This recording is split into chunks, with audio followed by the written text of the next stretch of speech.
জয় কৃষ্ণগুৰু। কৃষ্ণগুৰু ঈশ্বৰে কৈছে ভপদে ভুৱ সংসাৰ কপদে কৃষ্ণ নাম তপদে তৰম।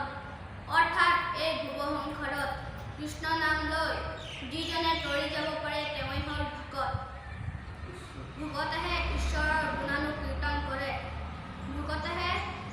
ভকতে ভক্তিৰ বলত ঈশ্বৰকো বশ্য কৰিব পাৰে।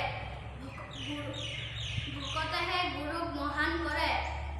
সেয়ে আমি আপোনাসক একান্ত কৃষ্ণগুৰু ভকতৰ শ্ৰীচৰণত এটি ভকত বন্দনাৰে প্ৰাৰ্থনা আগবঢ়াব লৈছোঁ। কৃপা কৰি জয়।